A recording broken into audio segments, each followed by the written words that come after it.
Knowledge drives innovation. Innovation drives productivity. Productivity drives economic growth. Today, we're thrilled to introduce a true pioneer in the tech industry. My guest is the Senior Vice President of SaaS Engineering at Nutanix. With over 25 years in high tech, my guest's journey is nothing short of remarkable. Her impact is seen in every facet of the tech industry. She is a celebrated figure, having been named one of the top 100 most influential women by the Silicon Valley Business Journal, and receiving accolades like the Stanford Medal at the YMCA Women Leadership Award. She is an advocate for diversity and leadership. She frequently shares her insights on breaking the bamboo ceiling and empowering the next generation of tech leaders. In today's episode, we dive deep into her inspiring journey, her groundbreaking work, and the lessons she learned along the way. Ladies and gentlemen, I give you Kathy Chow.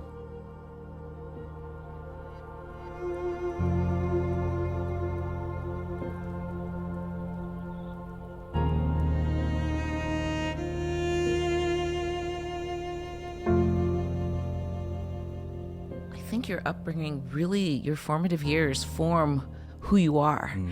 And I had a very interesting upbringing. Let me headline. I lived in 7 different places by the time I was 14. So I was born in Berkeley, California, then moved to Philadelphia. That's where my brother was born. Then we moved to Wilmington, Delaware, then St. Louis, Missouri, then back to Wilmington, Delaware, then East Lyme, Connecticut, and then I moved back out to California when I was a sophomore in high school. Okay. So let me tell you something about those formative years. First and foremost, when we moved, we were never anywhere longer than maybe 2.5 years. Sometimes it was 8 months. Yes. Which is, how can you form roots when you're young? The other interesting thing is where we chose to live, there were not many Asian people. So I was growing up in a very non-diverse environment. Now, I didn't know any different at that time. But, if you think about what becomes important to you, I learned a certain way of doing things, and I always knew that I was different. Yes. That's one thing. Second, also, it's funny when people say, do you have childhood friends? And I say, I really kind of don't. Yeah, because we moved around so much. And so a lot of my friends start in high school. And also, when I did all of that, when I came back to California, I had no friend group. So it was very, very shy. Yeah. And a lot of people do know this, but I would eat lunch in the girls' locker room by myself. Why is that? I didn't have any friends. I didn't know where to go. I just felt more comfortable. It was easier if I didn't have to deal with someone. And so a big change happened in high school when I started to get more involved in activities. And it's one of those things where, you can never label someone when they're young, right?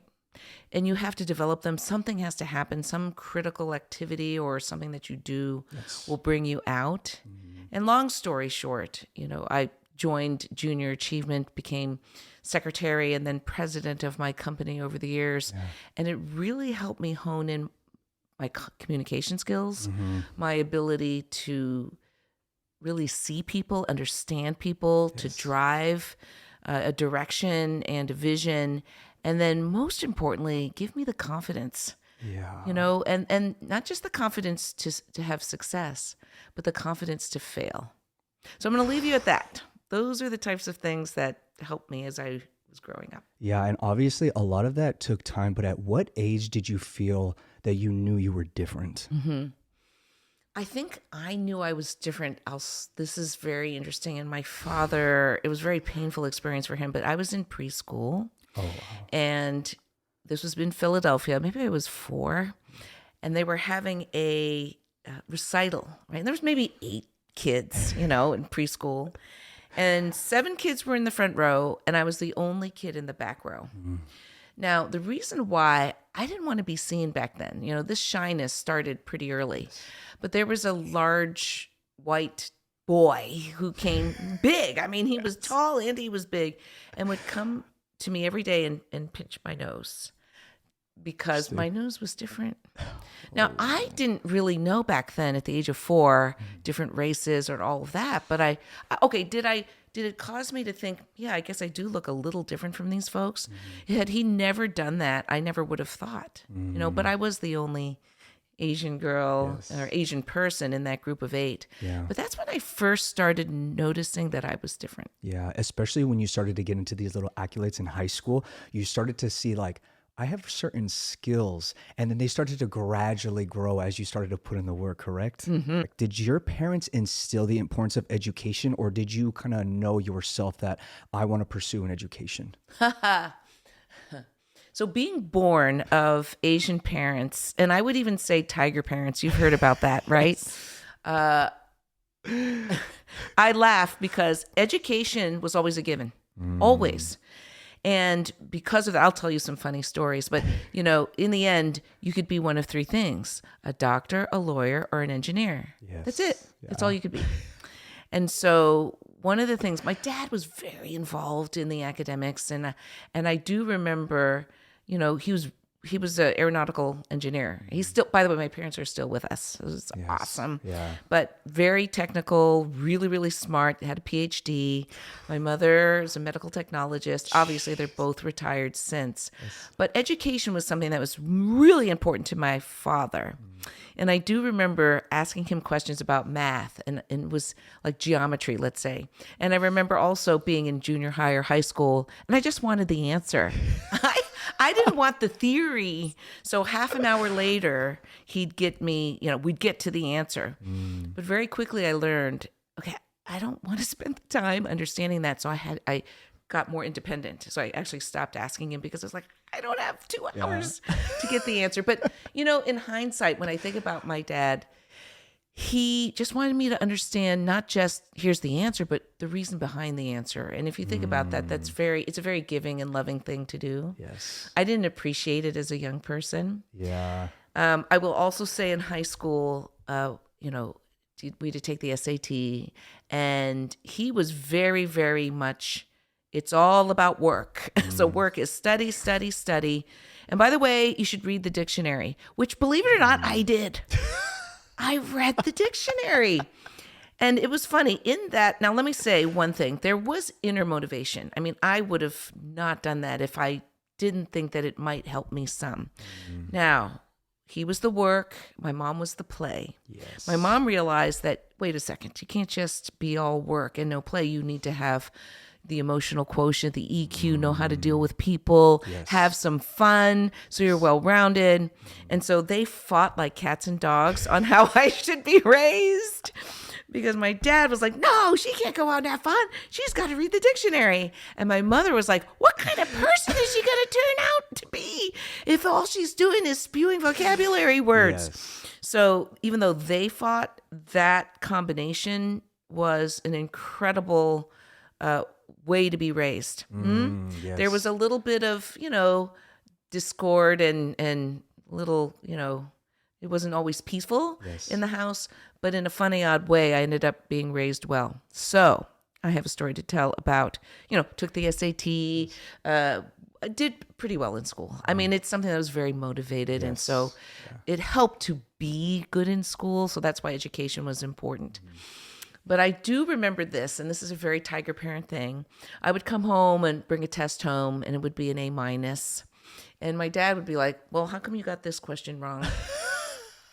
And I was just raised like that. And, you always, it's been years for me to really focus on what's good, because we always do focus on how we can improve.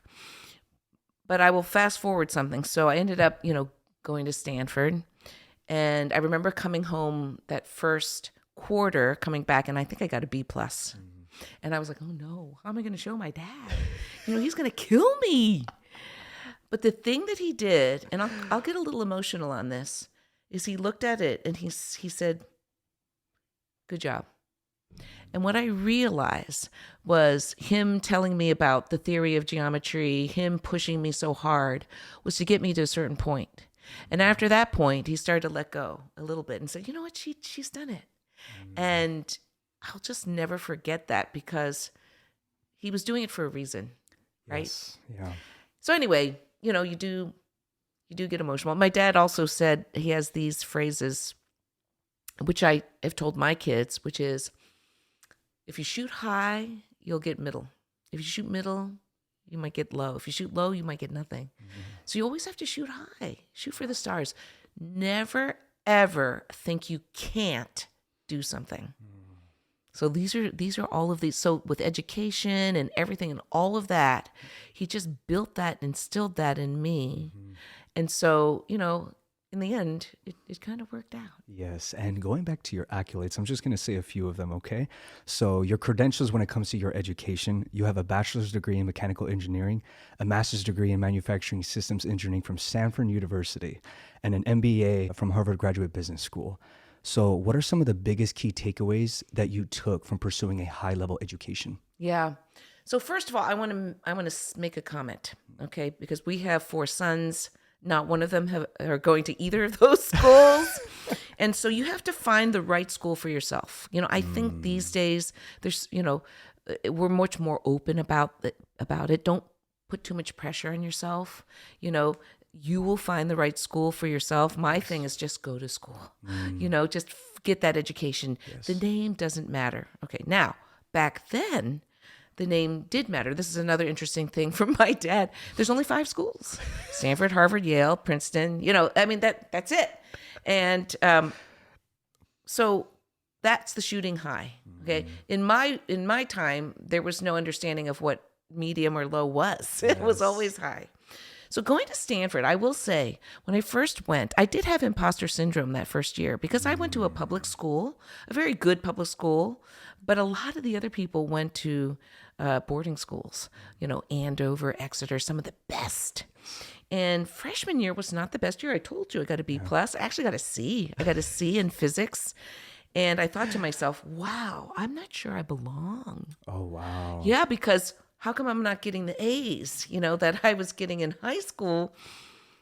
I realized, so I went through freshman year, it was a very trying year, learned a lot about myself, learned a lot about how to study and cope. I think a lot of this, I told you how to be prepared for failure. Yes. It's important. So to me, a C was failure at that time. But I will fast forward. By sophomore year, I was getting all A's. By junior year, A's, A pluses. By senior year, A's, A pluses. And what I realized was that freshman year, a lot of the students that were going there were repeating what they already knew. They had gone to boarding schools. They'd already done this. For me, it was the first time I saw all of this. So it helped me hone my study habits so that it really allowed me to excel the rest of my time. Going to a name school, I will say it's about taking advantage. And I think knowing, and by the way, I will say my parents, very educated, but financially very humble. We were probably lower middle class or maybe even, I'll just say lower middle class. So, we never went on a vacation. Everything was on sale. I mean, we were fine, yes. But the luxuries of life, I really didn't know. Hand-me-downs, all of that we got. But at Stanford, I really took advantage of the fact that, hey, I might not have this opportunity again. And so I really took my studies very seriously, met a lot of people. Yeah. You may not know, long story short, joined clubs. I ended up being one of the senior class presidents. And it's just because I wanted to get the most out of that experience. And then if we talk about Harvard, after Stanford, moved to Boston for a job. And again, one thing that I learned was just to take risks. Yes. Not be afraid. Don't stay in my shell. I think the moving around helped a lot with that. Yeah. It's like, okay, meeting new people, fine. Yes. I mean, I can meet new people. So went to Boston, and that's a funny story too. I had met who would be my husband. So I knew I was going to move around, and we had gotten engaged. And I said, you know what? I really want to go to business school because I'm a people person. Even though I'm great at the technology, I'm a people person.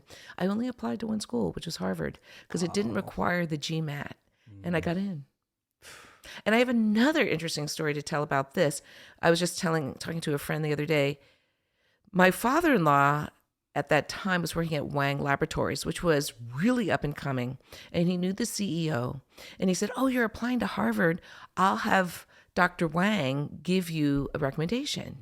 And I said, wow, that's wonderful that you want to do that, but he doesn't even know who I am.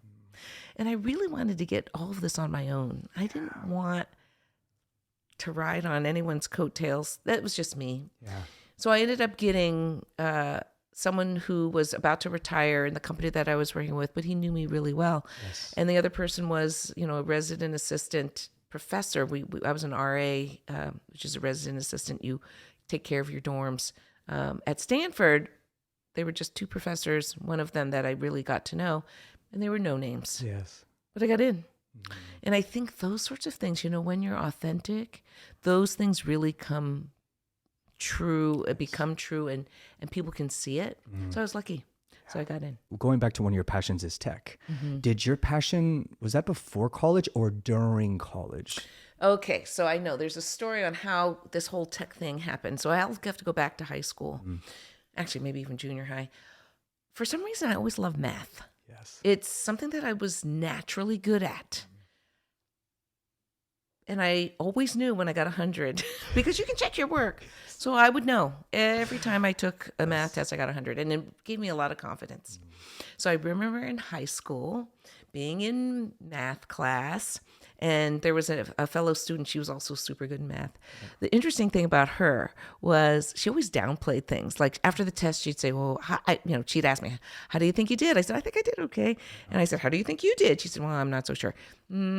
She was faking it because she knew, because you can check your work. Yes. So it became a running thing for me. Well, first of all, I compete with her, but second, to get 100 on every darn test, every test. And I think I did. Maybe one. I got a 95. I can't remember. It was so long ago. But I knew because I could check my work. Yes. Now, at that time, did I realize it was mainly, were there more males that were doing well or females? It was pretty balanced. Not until, so I said to myself, okay, my dad said you can be a doctor, lawyer, or engineer. So listen to this. When I decided my major, I said I wanted to be pre-med, I wanted to be a doctor, but I was going to major in chemical engineering as my major as I did the pre-med stuff. So I did both, okay? And, I was doing the engineering stuff because why did I choose chemical engineering? It's because it had chemistry. So I took the chemistry, which was also a pre-med requirement.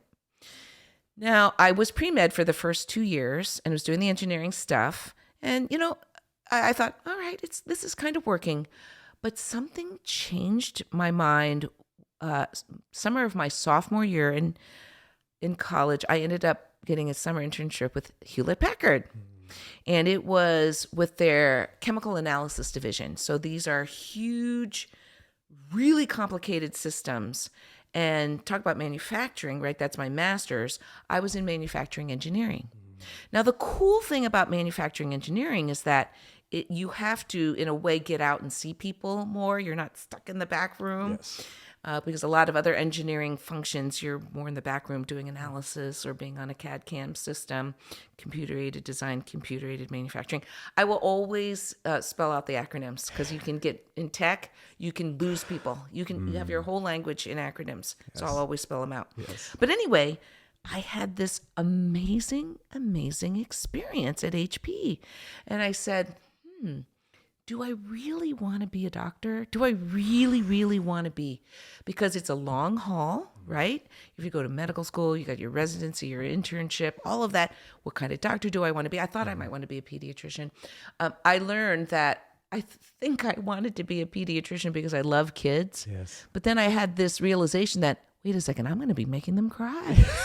Giving them shots or coming in, they're not feeling good. And so long story short, when I came back my junior year, I declared mechanical engineering because I said, I think I really want to be an engineer. Yes. The cool thing about mechanical engineering is that it's very, very broad. Okay, you could do design, mechanical design. You could do fluid mechanics.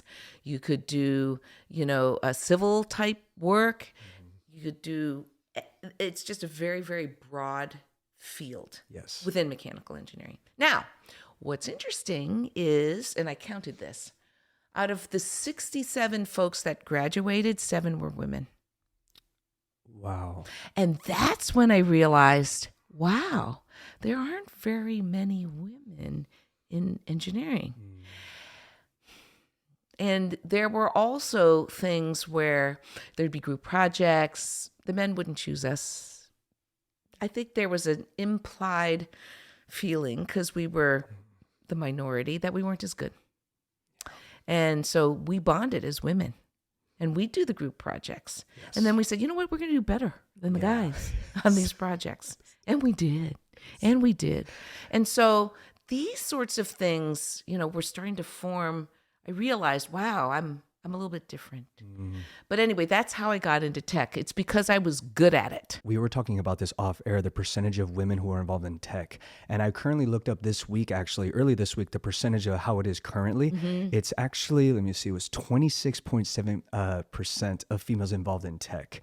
Do you think it's because women have this aspiration, right, to be involved in tech? Yep. And then when they're in these schools, do you think they kind of get, I don't know, like their mindset kind of hinders because they're getting these comments where like, it's very unusual for a female to be in tech. Did you get any of those comments? And I don't think I had any of those comments in high school. The comments started happening in college at Stanford. Like I said, not being chosen for the best projects, right? Not being included, right? I mean, it just was.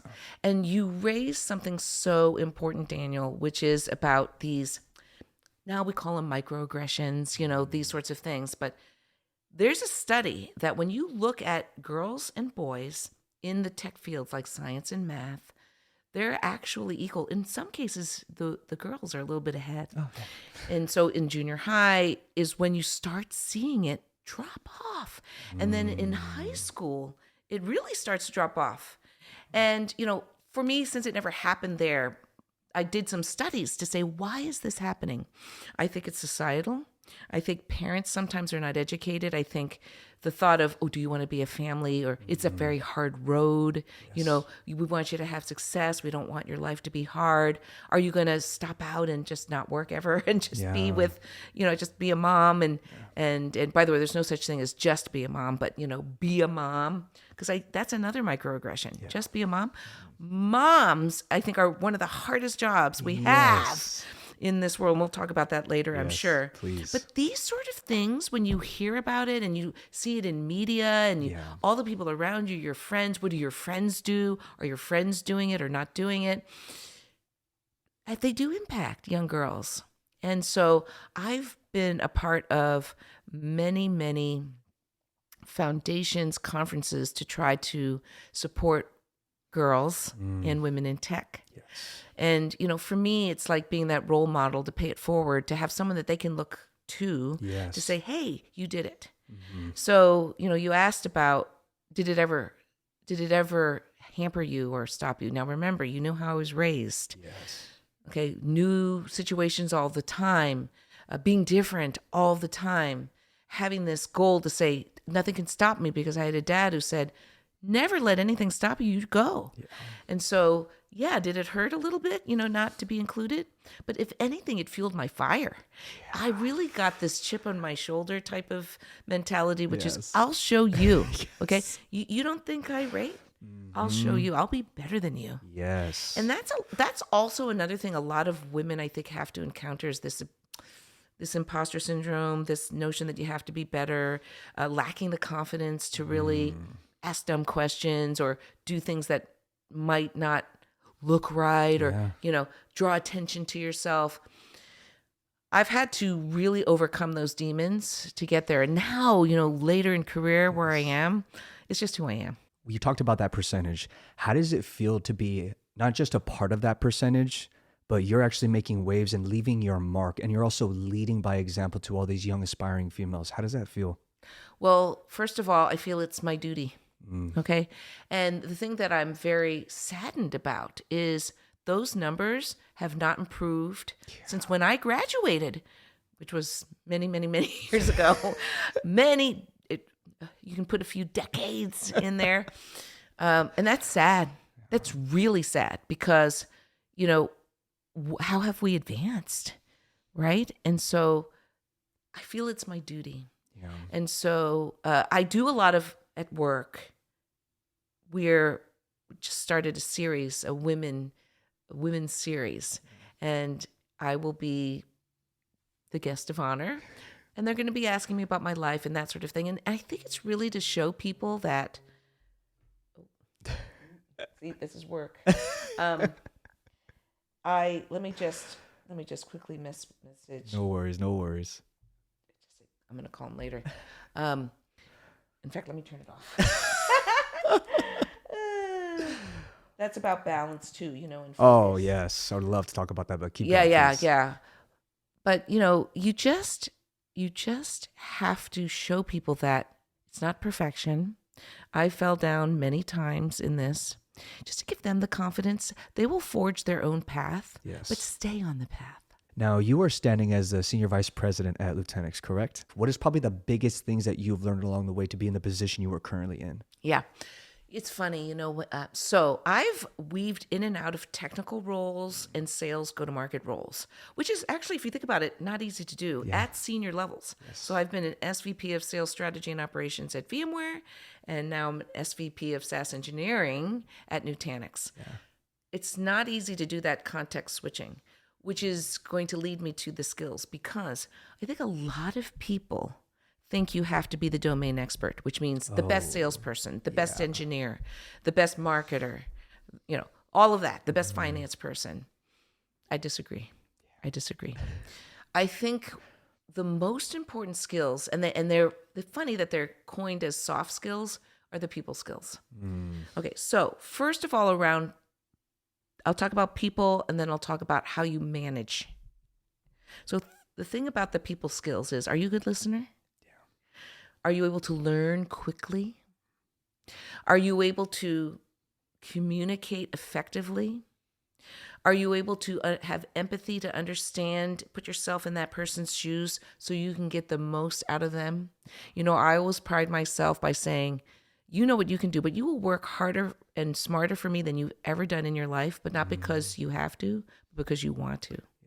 So there's this whole notion of inspiring and motivating and just drawing the connection between the vision, which I'm going to talk about next, is how you manage, and the person. Yeah. So what do I do on the management side? Create a vision, North Star. You got to make that exciting, right? And a lot of my vision, so mine for this company, is to drive world-class customer, partner, and employee experiences through data-driven innovation. Every word in that mission statement means something, and it means something to the team. Yes. So this vision is very exciting, and we're changing the company, coming up with key priorities and making sure people are working on the right thing, creating a culture where they can learn, grow, fail fast, be themselves, have fun.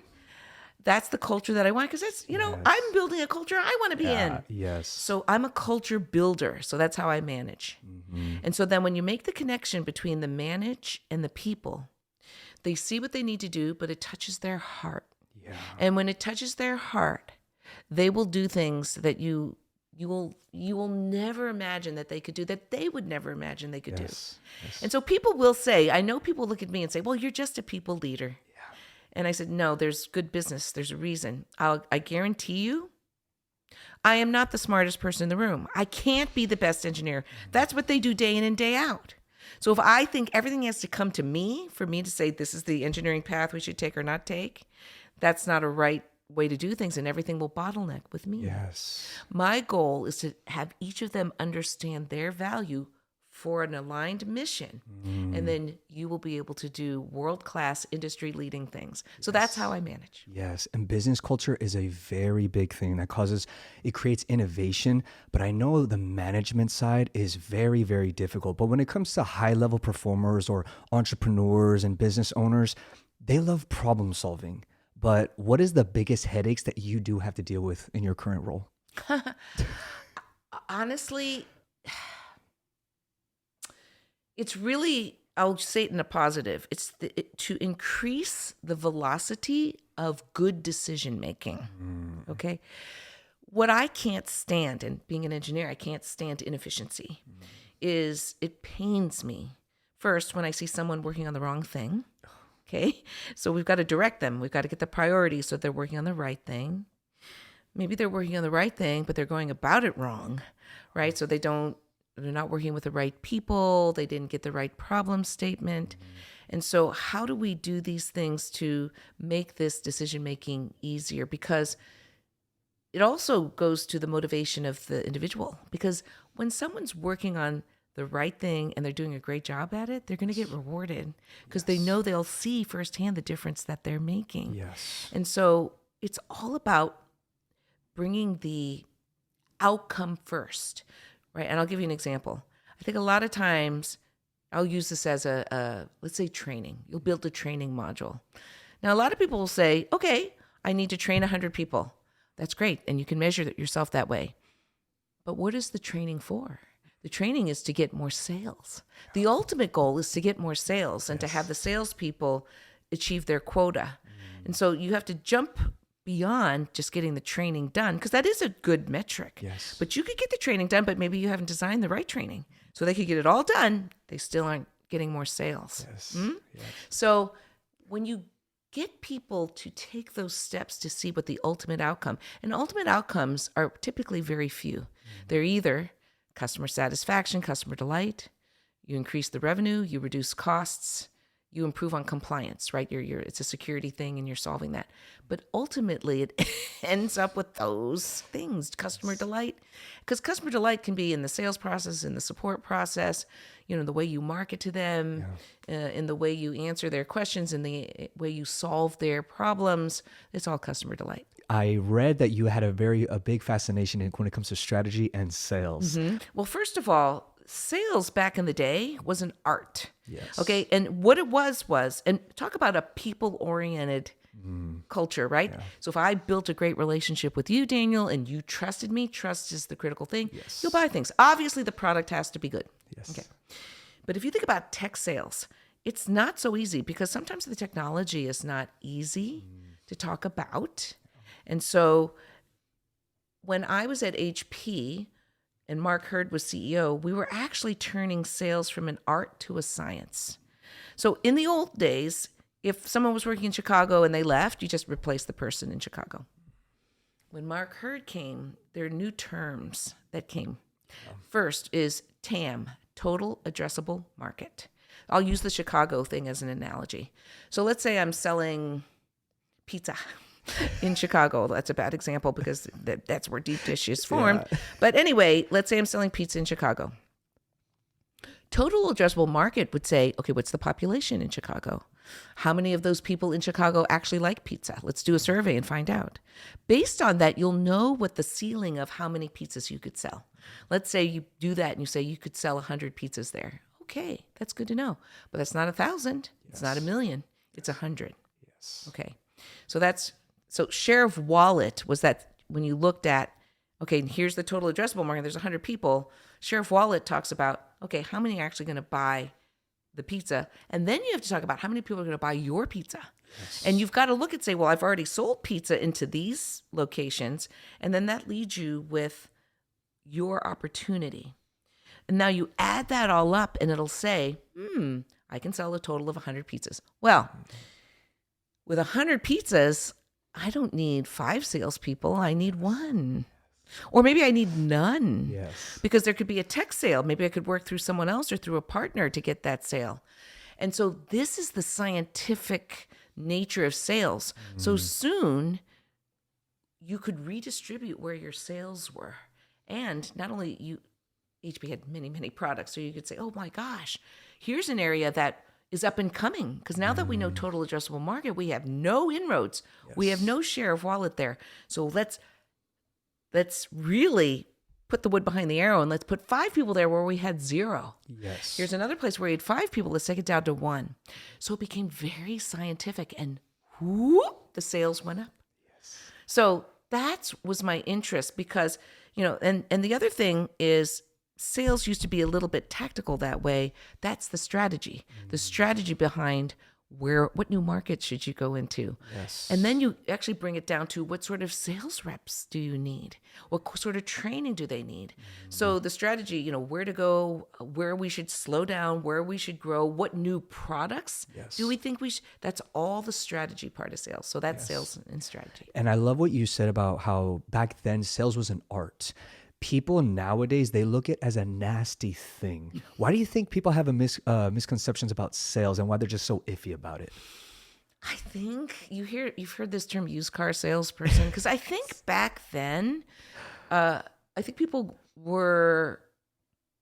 got duped, and they felt like gypped or whatever, because maybe they trusted this person and the product really wasn't that good. Yes. So it was based on personality and you sold it. And so there's a little bit of distrust. And that's why, in a way, sometimes products will sell themselves. You notice that? And Yes. you don't have a salesperson. Yes. There's a really interesting trend that's going on, which is we draw a pyramid when you talk about your customers. And at the top of the pyramid are your largest, most important customers. And then down at the bottom are mid-market and, consumer. And really the notion is the tech sale, which doesn't even, the technology enabled sale, which doesn't even involve a salesperson, right? Because you can sell on the web, online, with marketplaces, all of that. And what I'm noticing is that this tech enabled sale is going higher and higher in the pyramid. Yes. Of course, with the top, you're talking about the big Fortune 10, Fortune 50, Fortune 500 companies. You always need a person, because it's not just I'm selling you this widget. It's I'm solving your huge transformational problem, and it requires a lot of people. But it is interesting. And in there, trust is built, because up at the top, many of these sales leaders have been there for years, and they've built that trust. What I also wanted to pick your brain about is competition. So competition, I know a lot of people are like, oh, it's me versus me, so on and so forth. I agree. When it comes to management, what are those conversations like when it comes to being multiple steps ahead of your competition? Yeah, well, you already said me versus me, right? And so I really believe in potential and in a person's individual potential. So to me, you can't really even talk about competition till you're operating at the highest level, Yes. right? And so you know that. Let me digress for a second on one of my things of how to get there. I call it the sweet spot. It's where your passion meets your strength. Because if you're passionate about something and good at it, then that's where you should be. And I think a lot of people focus on their weaknesses. And I say, when you focus on your weaknesses, probably the best you can get is average. But if you focus on your strengths, you could go out of this world, right? You could go so far no one can catch you. So assume you're there already. Okay, let's talk about the competition. First, you got to understand your competition. You have to understand. And it's the competition that you're aware of, that you see, but also it's the competition that's lurking behind the corner that you don't see. Yes. Which is why I say you got to focus on yourself, because competition comes in if you're not taking care of your customer, if you're not making sure that your product is always the best and the greatest, if you're not solving, the customer problems, not creating a delightful experience, and not innovating. Because there was a book called Innovator's Dilemma, and it by Clayton Christensen, and it talks about you can create the best product ever. Okay, but there is always going to be competition who's going to innovate, and they're going to come up with something else. I mean, look at all the things that have come out of vogue, right? Yes. Now an interesting thing, like film cameras, because I was just buying my son a film camera with the 35 millimeter. Think about Kodak and all of those companies that had to completely change the way they did things, right? Because everything became digital, but now it's coming back. You see, and so you always have to stay one step ahead, and that means with the competition, you always have to scan what's going on in the industry. You have to always be learning, stay current on the trends, what's happening, stay close to your customers. A lot of people say this. It is good to ask your customers what to do, but also your customers don't always know. So it's the combination of knowing what they want, but also anticipating what they want. And that's by understanding the industry. These days also, there's the new phrase, it's called co-opetition. A lot of your competitors become your partners. And so we've just done that with Cisco at Nutanix. We're taking advantage of their massive go-to-market scale, and they're taking advantage of our technology. But co-opetition is very, very fruitful for both sides. A collaboration over competition kind of thing. Absolutely. And here's the thing. It's all about creating a bigger pie. You see, if you think about competition, the old view of competition was that the pie was fixed. So it was like, I've got to beat you out, Daniel. You've got to lose so I can win, because I can't get a bigger piece of pie until you get a smaller slice. You grow the pie, and that's what co-opetition helps and all of that. Yes. You keep your pie and grow it, so can I. I can grow mine too. Yes. And so, let's know the lane when we're partnering and also be very respectful of each other when we're competing. So that's my vision. And I know, like, to this day, a lot of young entrepreneurs coming up, they scream and praise about being a lone wolf. I'm self-made. I'm this and that. But eventually, as they get more in depth in the game, they start to understand that it takes a village. And did you kind of experience that? Like, because you obviously had so many skills. You put yourself in rooms where it's like, oh my gosh, you had all the confidence in the world. But as you started to grow, you started to realize that it takes a village to put your vision to new heights. Absolutely true. So just a little bit of my career. So I've worked at a company in HP's heyday, 350,000 employees, 100 plus $1 billion of revenue. I mean, that's one of the largest companies you can work for in tech. And then I went to a 100-person startup, right? So, because I wanted all of those experiences. Yes. I'm going to talk, you mentioned startup. I'm going to talk about that. So I think a lot of people have the mistake and the misnomer that I got a killer product, I'm going to be successful. To your point about the village, killer product is absolutely important. Absolutely. But you need to have the distribution channel, you need to have the right pricing, the right packaging, the marketing, the customer support, the distribution, all of that in place as well. And also making sure that you can continually improve the product, right? Yes. Again, it's not a one and done. That's the one thing that I've learned in any sort of industry. It's never one and done. If you think it's one and done, that's the beginning of the last days of what you're doing.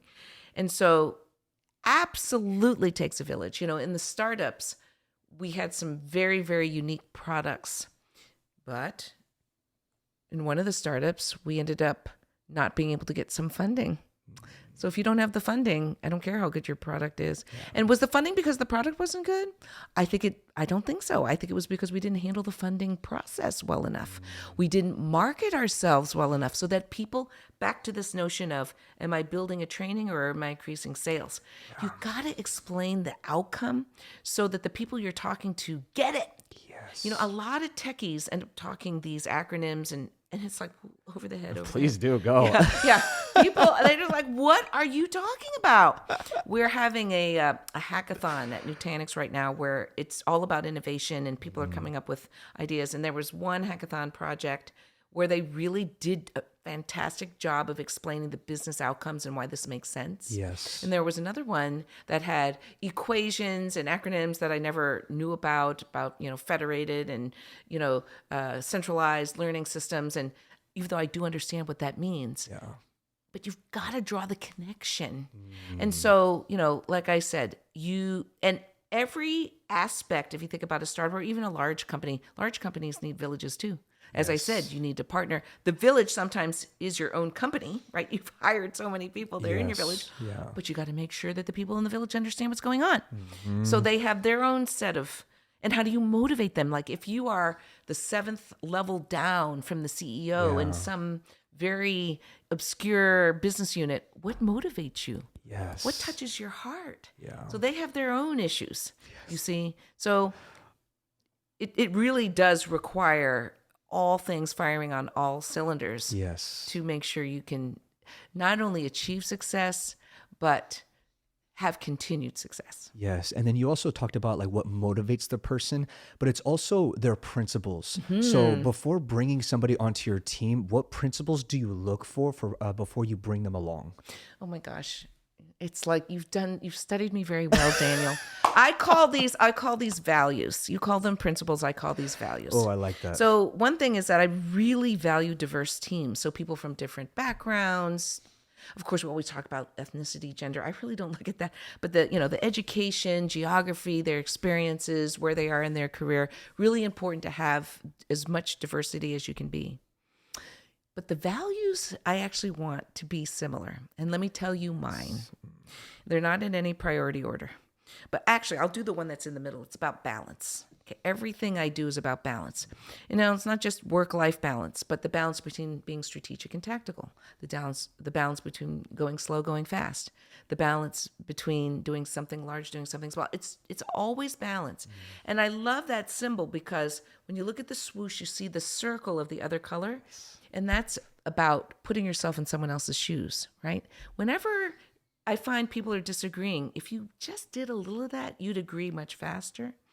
I believe in open and honest communication. I always say, tell me good things fast, but bad things faster. I believe in teamwork. I really can't, it really bothers me when I see teams working in silos when they really need to work together. Results, Nike, just do it. I have pictures. That's why I have this picture of my slides is all about visuals, being very responsive. Here's my thing. You're working on a big project. Maybe it's not going to be done for 3 months. But give people updates so they know. Because out of sight, out of mind, people don't know. Yes. I also have fun and do good because we spend so much of our waking hours at work. Let's have fun. Let's not be so serious. Let's get to know someone more about you. I have 2 mottos that I live by, which is do what you say you're going to do, and then treat people the way you want to be treated. I don't care if you're the CEO or the sanitation engineer. I don't care. I'm going to treat you the same. Yes. And then do what you say you're going to do is to build trust. Okay, so when I say something, it's done. Yeah. If you want to get me in a bad mood, it's like you promised and then you don't deliver. Yeah. Okay? And then the last priority or value I have is creativity. And I save that for last because I'm not creative. But it's a value of mine. Yeah, I'm not. Interesting. But I bring creative people to me. So you can value something that you're not good at. Yeah. Okay? And so that's what makes up all that I care about. And I always talking about these values. And when I hire and I interview, I ask them about these things to see how are they. Yeah. In all of your experience as well, you have tasted a lot of gains, a lot of wins, but with comes that a lot of losses as well. Going back to, you also said being prepared to fail. Can you go into more depth with that? Yeah. First of all, let me tell you what I think about failure and success. I don't think you can appreciate success without failure. And by the way, I want really people to understand, and I've had to learn this myself. Do not be afraid of failure. Okay. Embrace it. Embrace it. Yes. So like you say, I was just talking the other day, I had my 2-year anniversary at Nutanix, and I put something down about basically it's about don't sweat the small things and embrace, don't focus on the negative, focus on the positive. But it's all around saying failure's okay. Yeah. Failure's okay. And like I say, if you haven't experienced the low, you can't understand how high is high. Yeah. And in the lows, I think it's as important to know what not to do as what to do. So if you look at my career, I was talking to someone, they said, oh my gosh, your career's charmed. Everything you've done has worked out. I said, absolutely not. I have had as many failures as the next person, but maybe what's different is I've embraced them, I've learned from them, and I've grown from them. Yes. And my attitude on how I face failure is I have this view like, okay, when the failure is happening, I will allow myself to wallow in sadness for one day. Yes. But that very next day, I get on what do I need to fix? How can I make this better? Just some summaries of failures, like some startups that have failed. I've joined companies, company went private, I lost my role. I mean, these things happen. I've had big projects fail. I'm going to tell you a little story about one that really I think was a defining moment for me, where, long story short, I had to present a new way of doing things for the small and mid-sized business market at HP. And I was presenting to my boss's peers. So it was, and to the executive vice president of the big division. It was a $45 billion division at that time. And I'm in there, I'm giving the presentation, and the senior vice president of Europe, Middle East, and Africa says, I don't buy into this. And I was shocked. And I thought, oh my gosh, this is imploding. Yes. The executive vice president cut the meeting short and said, you need to go back and redo your homework. I remember walking out of that room thinking, okay, well, am I going to have a job tomorrow? Yeah. And you just feel like, oh my gosh, this is terrible in front of my boss's boss. And it just was a disaster. But I wallowed for one day. And then that very next following day, I said, okay, what am I going to do differently? Obviously, I need to get to this senior vice president of Europe, Middle East, and Africa, understand what his issues were. Yeah. But in addition, I better socialize with the other ones, with APAC, with Americas, with some of the other people on the team. I got a lot more feedback. Let me change this. Yes. After I changed it, I checked in with them again. Yeah. 2 weeks later, I was back in front of the audience and, the staff, and it was highly accepted. And then I will tell you that I think a year later, I was promoted to become vice president. And I know for a fact that was a meteoric rise, that I showed resilience, that, hey, it was pretty, I'm sure they felt bad for me. Yeah. I was thrown out of the room, essentially. But to be able to come back in a short period of time and get something that was resoundingly approved shows that it's really not the failure that defines you. It's how you get up. That does. Yeah. My past profession, I was a professional athlete. So when I lost, I was humiliated in front of my friends and my family, devastated. But I have always 10x'd myself every time I lost. And things are good right now. They are. But I almost embrace, like you were saying, failure with open arms. I'm like, come to me, because I know when I face you, I am going to 10x myself afterwards. What are maybe some steps that you would want to pass on to people who are, say, nervous to start their project? Yeah. I think, again, being afraid of failure is a natural human reaction. I think you have to be prepared, though, when you do have a failure, to truly understand what failed. And I had a mentor at HP, again, HP, that was very I spent 18 years there, so it was a very formative time for me, who said the most important thing you need to understand is the problem statement. Because if you don't fully understand the problem and why you failed, you actually might fail again. So what that means is get people involved. It's not a solo activity. Yes. Get the team members, get the people that you're selling to, get your stakeholders, even get people outside to say, here's what happened. I'd love to get your view. Yes. Okay. Then get the right people in the room to figure out, okay, what is our objective? Let's make sure we understand that. What's the problem we're trying to solve? And slowly build it up. Now, I will also say the thing that I did wrong when I failed was it was kind of a big bang. Like, I didn't let anyone know as I was going along the way. The whole thing was just unveiled behind a curtain. Yeah. And they were like, wow, surprised, in a bad way. Yes. But if you let people know along the way, the key, who your stakeholders are and your customers, then when you get to the point you've got to present it, you know it'll be successful. So it's preparation. I also wanted to talk about risk. You said you were at HP for how long? 18 years. 18 years. Two and different then, stints of 9. 9 years, 2 startups, 9 years. And then you left with the startup. Would you consider that a calculated risk? Okay. First of all, again, I'm going to digress for a second because of the 2 different Yes. 9-year, 10 years, and then I'll talk about the calculated risk. So in that first 9 years was when all the children were being born. And, I graduated from Harvard Business School. All of my colleagues, my classmates, they were rising and becoming vice presidents and running their own companies. And where was I? Very low level. But the focus was the family and the children. So I did a lot of lateral moves. Okay, I didn't rise. I say for 10 years, essentially, I was just at the same level, or maybe one level above, but pretty low level. In hindsight, it was one of the best things that ever could have happened to me because it was a go slow to go fast situation. Yes. When I talked about the meteoric rise at HP, I think because I had had that experience, it helped.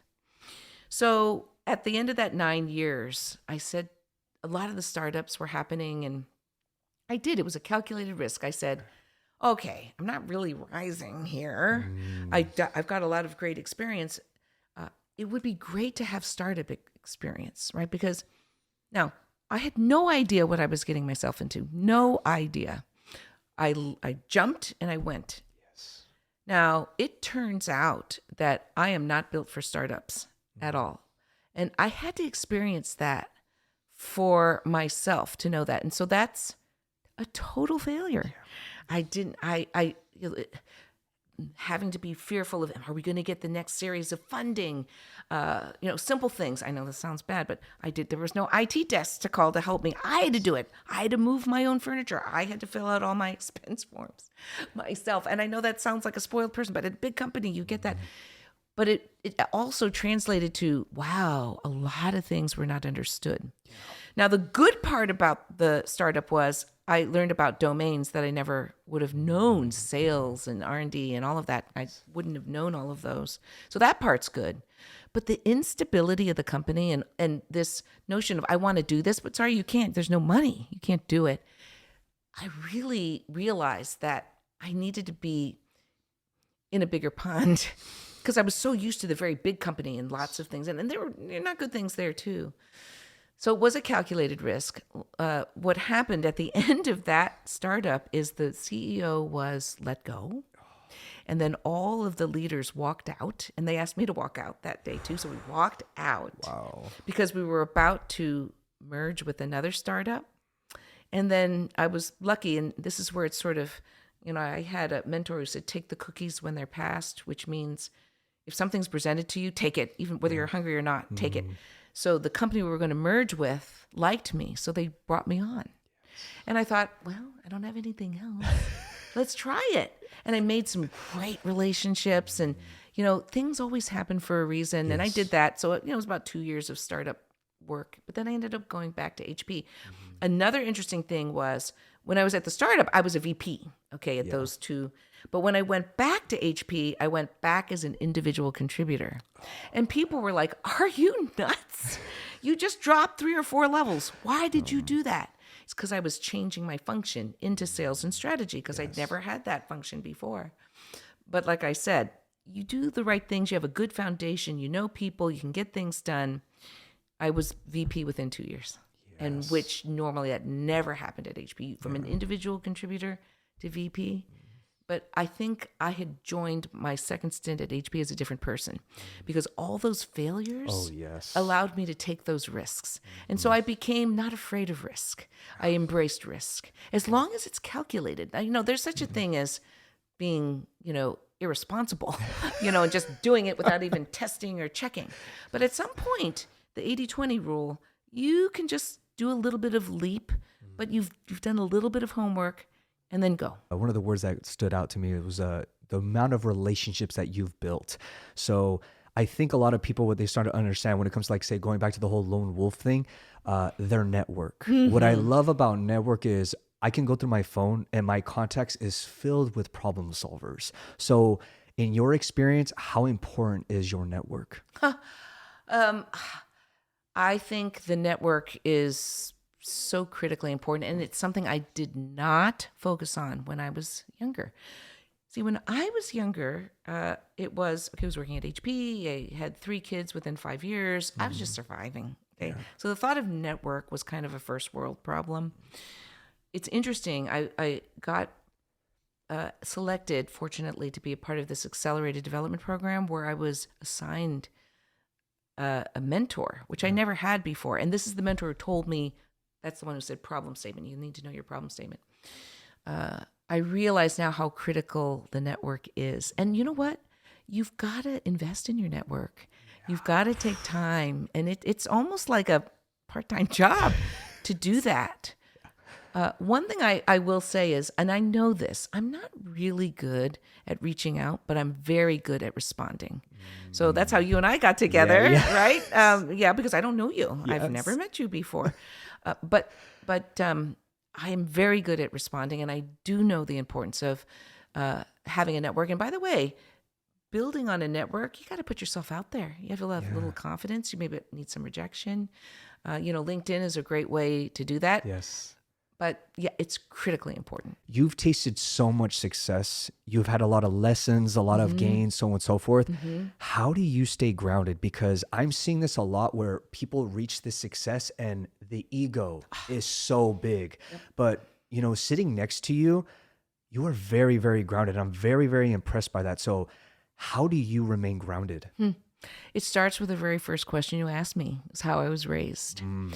right? Because this shy girl who was different, that moved around a lot, didn't have a lot of friends. Yeah. I had no confidence. So it's funny, I had to go from negative confidence to just an acceptable level of confidence. Yes. And even, in my career as I've built it, there are days where I'm in my head, it's like, wow. But the good news is I might think it, but I'm over it like immediately. Whereas before I'd stew on it, think about it a little. I cared very, very much about how people thought of me, how I looked, and, and I've grown into my own skin. Right now, I know who I am. I'm not going to be any different. I know what I'm good at. I know what I'm not good at. Yes. Right? Like creativity. So where I'm not good, like I said, with the weaknesses, I'm not going to build it because at best I'll be neutral, but I'm going to focus on my strengths. And my strengths are all around people. And so this notion of being grounded, I think, makes you a better people manager. Yeah. The egotistical people tend to be more top down. My way or the highway. Yeah. I know better than you. I don't need to listen to you because I know. Those are all elements and traits of a ego-driven leader. I do think that ego, and by the way, you know what? There are plenty of ego-driven leaders who've done fabulous things. Yes. I've got to say that. Yeah. And I admire them. It's like, wow, but that's your lane. Strange balance, right? It is. But it's not my lane. Yeah. And, I think a lot too about how I want to be remembered. And it's not about the best product I sold or this project that I delivered, but it's about how people remembered me, how I made them feel. Not what I did, but how I made them feel. Yes. And as I said, I just celebrated my 2-year anniversary at Nutanix, and it's growing, but 50, 60 responses and all just humbling things about my leadership and how we've transformed our team and how they just feel they belong and they really see what we're trying to do is what keeps me grounded. And also I'll say having 4 sons, they keep me in my place. Yes. But I never aspired to the ego way of doing things. We spoke a lot about your titles, right? But I think your greatest title is being a mother. How in the world did you balance everything when it comes to work, when it comes to being a wife, and when it comes to being a mother? How did you balance all of that? Not very well in the beginning, I'll tell you.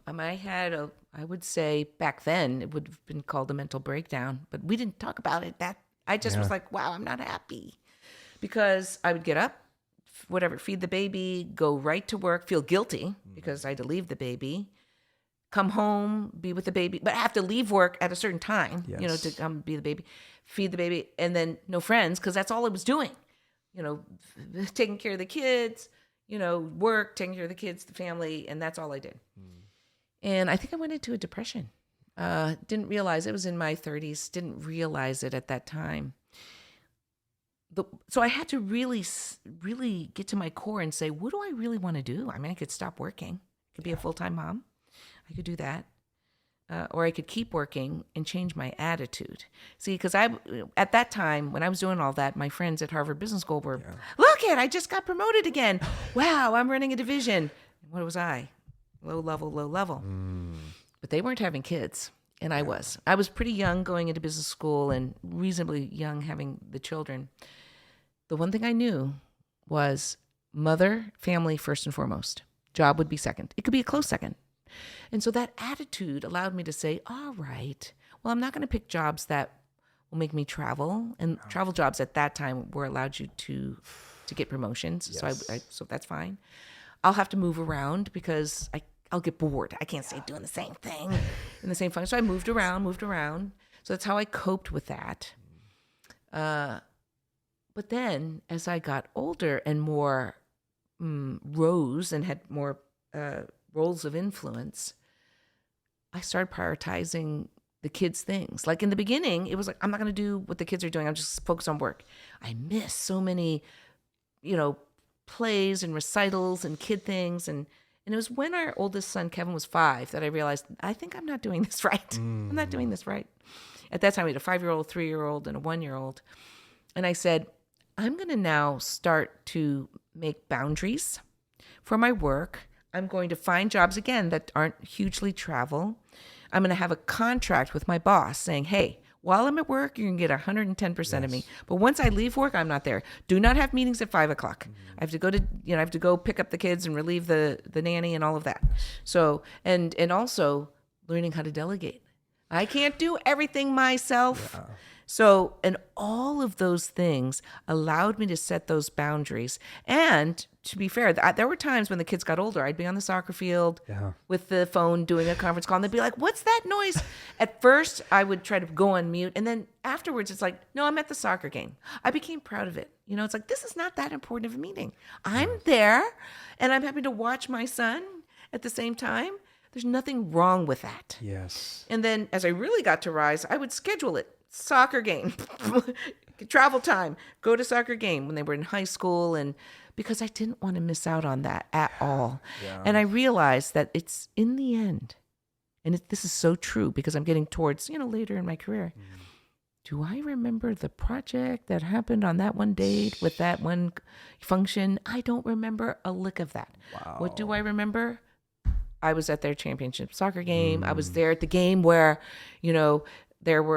we had 2 yellow cards and they were down. It was like 8 versus 11 and there was 5 minutes left and we still won. And those, and the kids know that I was there. And so now I hope that I'm a role model. So on my team, when people say, oh, I got to do this with bring your kid into work if you need to. You got to do that with your ailing parent. Go. Yes. They know that I've got their back. And so this work-life blend thing that we talked about, where when I first joined, it got not the best score on our engagement survey.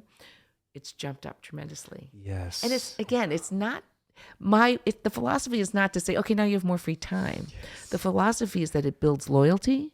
They'll be able to concentrate and get the work done better because they know they don't have this other thing hanging over their head. I feel like you wouldn't be where you are if you weren't doing those things. If you say you missed the recital, you missed some of the games, but it kind of molded you to this position right now. So I think in the beginning stages, we have to sacrifice, right? You know what it is? I'm going to say it this way. I don't want to call it a sacrifice because that sounds hurtful and negative and a sacrifice. But I do think you can set boundaries, okay? Which means, so maybe you will sacrifice. Maybe it's like, I'm not going to go to every game every week, but maybe I'll go every other week or every third week. So it's a blend, right? Or, hey, I was planning on going to the game, but this work thing is way important, so I'm going to not go this time. But setting the boundaries up front, saying, hey, this is a value of mine. And by the way, you'll see, it's about results. It's not about time spent in the office. It's about the results. Check my results. And by the way, if your results aren't there, then yes, I think you're going to have to focus. And the other thing I will say about work-life blend, I don't like to call it a balance because it sounds like one wins and the other loses. Oof. It's how you integrate it, right? Is there are times where you are more work and less family. But then there are other times where you're more family, less work. And by the way, it's not necessarily family. It could be hobby. It could be any other thing that is outside of work that you do. Yes. Right? So a learning and an education or whatever you're doing. But just on the whole, is it good for you? Yeah. That's what matters. Yes. And looking back at everything, is there one thing that you would do differently when it comes to business and just simply everything that you've been through? What's the one thing that you would do different? It's such a great question. And I was asked this around the work part. I'll do work and family. Okay, yes. I'll do two. I think on the work side, I will say I have no regrets. Every one of those failures, as you said, has shaped me, has taught me what to do, what not to do. I wouldn't change a thing. change a thing. All the failures, all the successes, all the trials and tribulations has made me me. On the family, I do think, and we just talked about this, could I have set my boundaries earlier, and have had a few of those memories? But then I look at it and say, I don't even know if that word was known back then, because it was really like, if you're working, that's how you do it. That would probably be a slight regret. And so I would say this to your audience, to anyone. And by the way, this goes to male or female as I'm talking to you, because there are a lot of men who are raising kids. right? Or you're co-parenting and doing it all together. And especially those in COVID that had to work and have the family right there, that's really tough.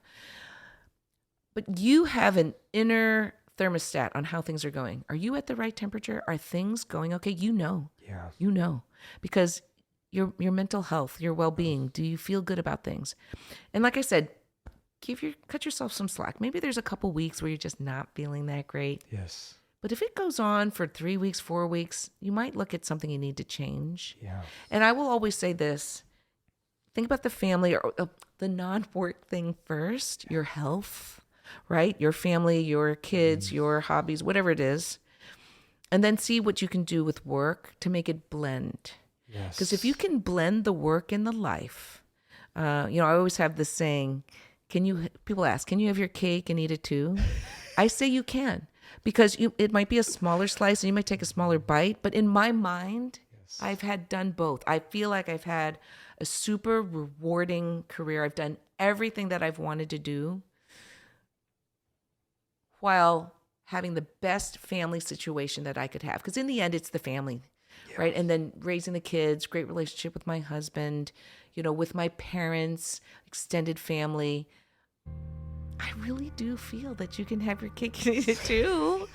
And so it's just been such a pleasure speaking with you, Daniel. Yes. So I have one last question for you, Kathy. I want to be really respectful of your time.